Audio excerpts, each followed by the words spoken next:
Wow. Ammas waan ajaa'ibaa qabatamee dhufamee jira. Akkuma beekamu Haacaaluu Award, Haacaaluu Hundeessaa Award kan jedhu Juun 29 dhufa.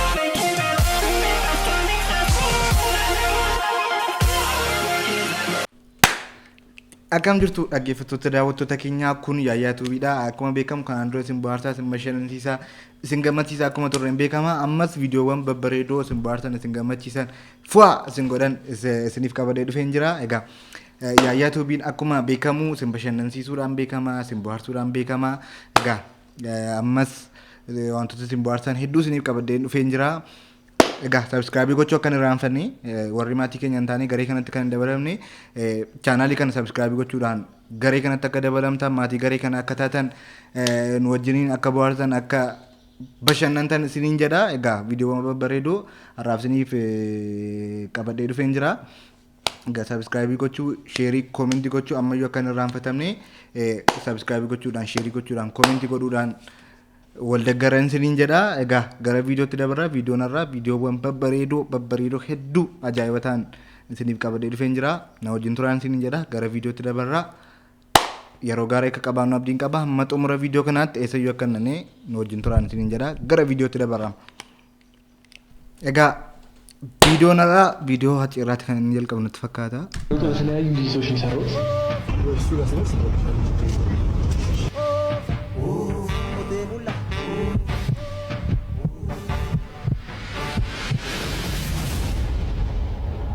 Wow.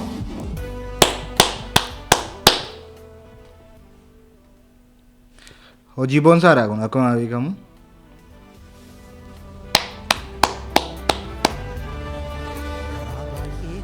Egaa mucaa kana galateeffachuun barbaada. Akkuma beekamu mucaan kun TikTok irratti, YouTube irratti nan arga. Hojiiwwan babbareedoo aartiidhaan kan wal qabatan, footoowwan babbareedoo wantoonni inni irraa fayyadamu baay'ee babbareedoo ta'an hedduu isaa hojjeta. Ammoo kunoo beeka waan bareedaa ta'e footoo hacee ajaa'iba godhe jechuudhaan faantuu sarpiraayizii godhee jira. Egaa mucaa kana galateeffachuun barbaada. Maaliif wantooti yeroo darbee uumamanii turan xinnoosee wantoota nama gaddisiisan nama dabbaran tureni. Egaa mucaan akkas godhee faantuu sarpiraayizii godhee jira. Kanaaf mucaa kana akka kootti galateeffachuun barbaada. Teenkii jechuun hin barbaada.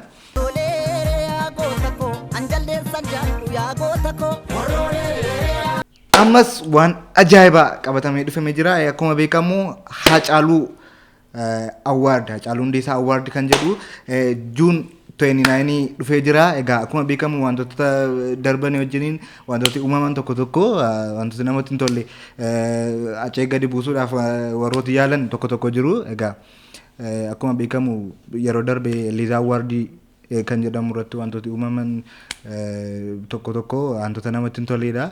Egaa akkuma beekamu dhugaa dubbachuuf yoo ta'e Haaceen awwaardii sana irratti badhaasa dhabuunsaa akka kootti normaaliidha yaada. Maaliif badhaasi sun isaa hin madaalu. An akka kootti Liizaa Awwaardiin Hacee madaala yaadu. Maaliif Hacaaluun isarra darbeeti.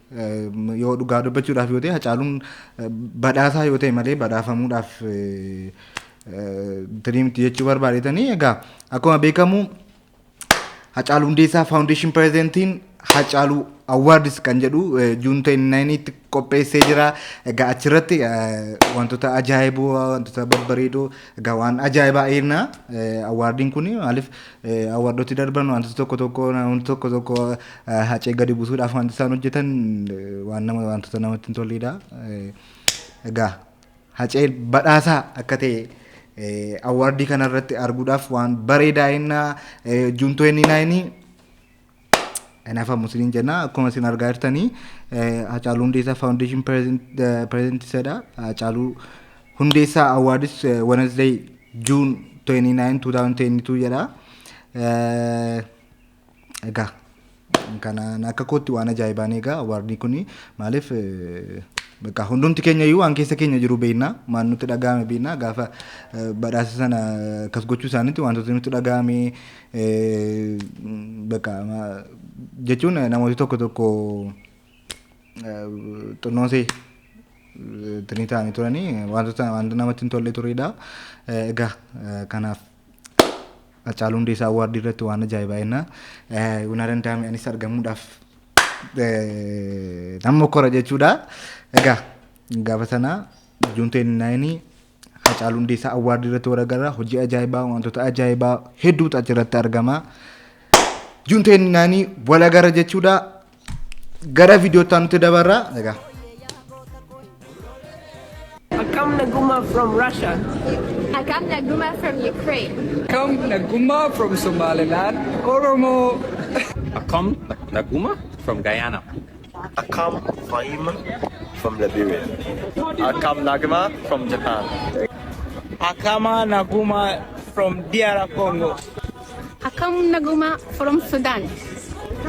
Akam Naguma from Nepal. Aku beekamu. Akam Naguma, I'm from Ghana. Akam Namu, what? Akam Naguma. Faranjooti gastiin afaan Oromoo xumuraan nu caalaa haasa'uudhaaf carraaqaa jiru. Viidiyoon kun Dubaayitti kan waraabame natti fakkaata. Afaan Oromoo uummata addunyaatiin gahuudhaaf irratti hojjetamaa jira.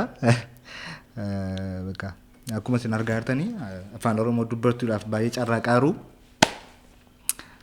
From Bangladesh. Akam Fayuma from Uganda.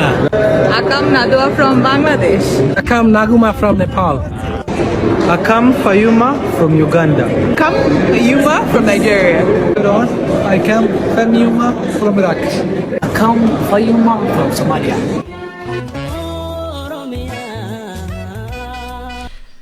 Warra nagaa nu gaafatanii jirra jennaanii yaayyaa faamilii bakka bu'ee jirra nagaa keessanii jenneerra.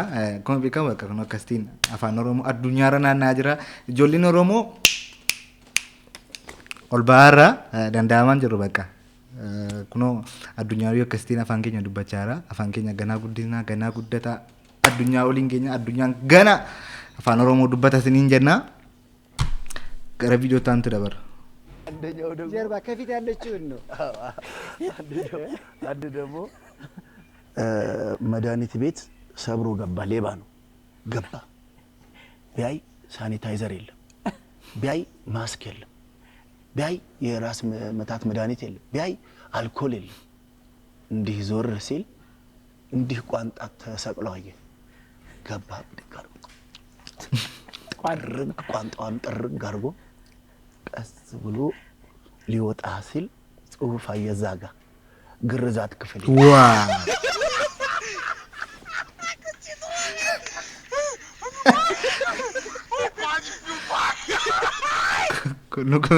kunoo gamatti nama gaddisiisa.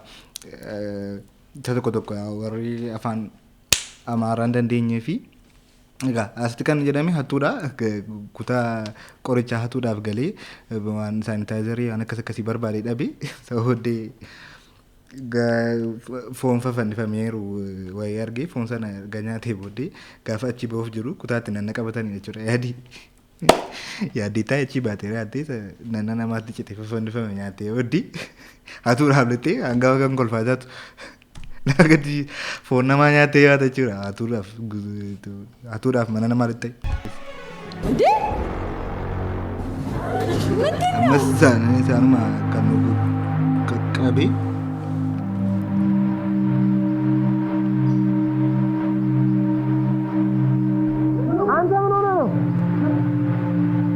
እየደማህ እኮ ነው። አዎ ሳልበጠር ፈጩኝ እንኳ አራውን በራምጡለት ወይ ተበሉ አይደል እንዴ? ምን ሆንክ? ርብቃ ጋር ቀጠሮ አለኝ ብያችኋል ነበር። እሺ ማታ ላይ እኔም ብሎ ቀጣሪ ደህና አይን እንዳለው ማታ ቀጠሪያት ለካ አንድ የሚያፈቅራት አለ። መጋኛ እንኳን እንደዚያ ይማታል። ለማከክ እንኳን እንዳይመቸው ግጁን የመቱት በእናትህ ነሞ እያሳከከኝ ነው። ስንት ናቸው? 100 ነው። ልጁ ምን ያህላል መሰለህ ልነግርህ አይችልም። እኔ እኮ ታይሰንን ሁሉ ማሸነፍ ሰውዬ። የት ነው ደግሞ የታከምከው? በደንብ ደሙንም አልጠረጉልህም። እሺ የተንጠባጠበ ነው። ኦንላይን ነው የተከምኩት።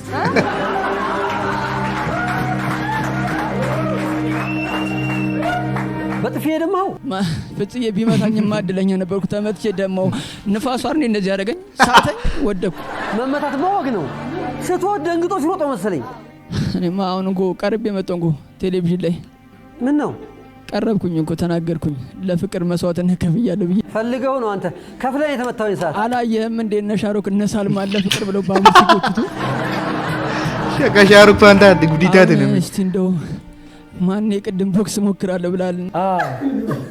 እግረ መንገዴን ሲደን እንጨርሰው ነው ጎል የሰመር ምን ሰውየው እንደሰጣለህ ምን አልክ? አንተ ጨርስልኝ ሄጄ ልደባደብ ከቻልክ ማንዬ እኮ እኔ ነኝ የምደባደበው። ሄጄ እንደው ምስጋና አቀርባለሁ። አረ ይኸውልህ ዩቲዩብ ላይ ሄደና የማን ያዘዋል እሸቱ ግራን ሲመታ ቀኝና ሳይ የሚል ቪዲዮ አለ። ስለዚህ ዘላለም አሁን በቀኝ በኩል ሊመታ ግራ ይቀርሃል ማለት እንደዛ እንኳን አይደለም የሚመታኝ። ግሬን ቢመታኝማ ቀኝን እሰጠዋለሁ። ፊት ለፊት ሆነ ይሰጣል። ግድግዳ ጋር ሲተው ያደይታ ምንድነው? ምን ተባልክ? ከሰስክ? የጎዳኝ አንድ ነገር አለኝ። አንተን መቃብርን ማረገው አለኝ። የብይ ጉድጓድ ውስጥ ነው።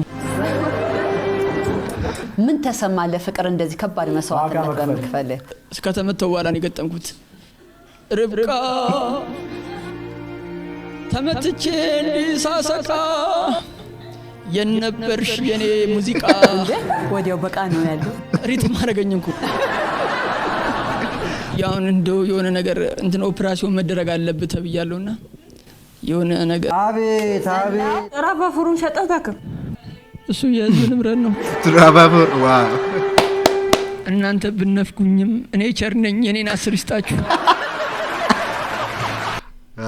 ቶላ ከስቲን ገርበምቴ ራባፉሪ ሪያበቴ ባሚለ ፍሪ ሬ ራባፉሪ ለተጋብረት ቶላ ማለት Acaaluun sammuu tokko nama yaadu bichaatu hundeen sammuu meeqaan nama yaadu nama tolu. Acaaluu jechuun nama baay'ee nama dubbisu. Sammuu namaa nama deddeeru. Jabbiloota odaa jala kan nama yaadu nuti seeraa deemaaf dubbate. Numa keessaa wal nyaanna laanti. Tokkummaa hin qabne. Tokko du'ee tokko hin taa'u wal daldalaa fadda daadee. Waaw mucaa kana viidiyoo isaa ilaaleen ture. Mucaa ajaa'ibaati dhugaa dubbachuuf wantoonni naasoo wantoota ergaanii dabarsu mucaa kanarraa eegama.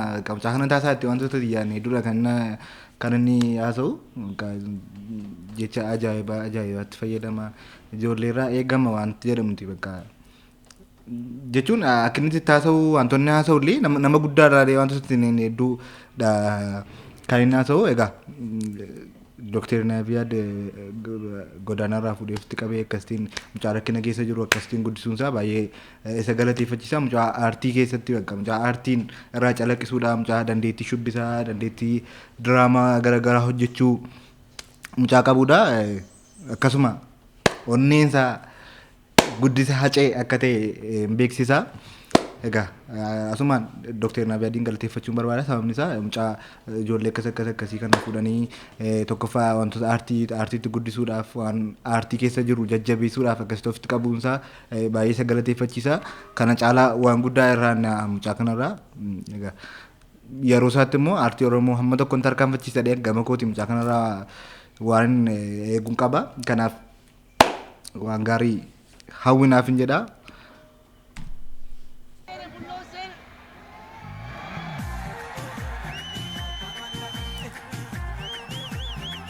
Wow.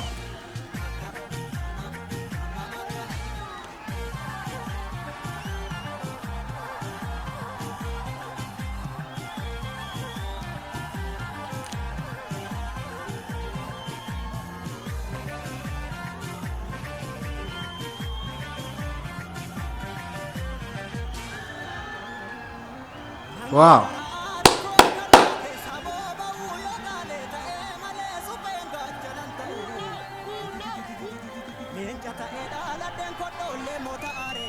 I think Germany is not fakata.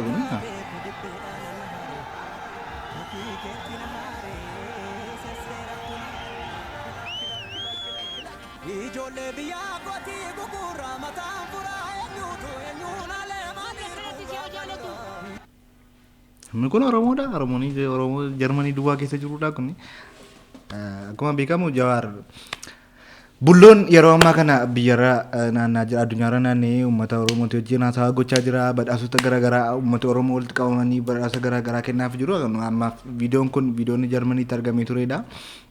Egaa achitti haasaawwan hedduu godhee jira uummata Oromoo wajjiniin uummata Oromoo naannoo sana jiranii wajjin haasaawwan hedduu godhee jira akkasuma addunyaarra naannaa jira maybe kana erganii deemee booddee waan gaarii irraa hinnaa waan ta'e tokko ini nanti ya na karena namun ni nanu ni tergamun tertanya kalau jenazah agotan sini jena agak Amara Aisamam Demar Ya bagia Kero Jirtu Eropa Jirajana Haribatu wow dari dah adita Eropa ori nak kanti nama ulka kasu asra baru dan desa Egaa daawwattoota keenya viidiyoon har'a isiniif qabadhee dhufe kana fakkaata akkatti bohaartan waan baay'ee akka isin irraa barattan akkasumas juun 29 Haacaaluu Awwaardiidhaaf akka qophooftan isin beeksisa. Egaa viidiyoowwan kanarraa kana fakkaatu viidiyoo kan biraadhaan amma walitti deebinutti turtii gaariin jedha. Ammas yaayyaa tiibii sabskraayibii gochuu akka hin irraanfanne warri sabskraayibii tuun godhin ilaalaa jirtan ammallee pliis sabskraayibii godhaan isiniin jedha laayik sheer gochuu akka hin irraanfanne turtii gaariin isiniin jedha yaayyaa tiibii.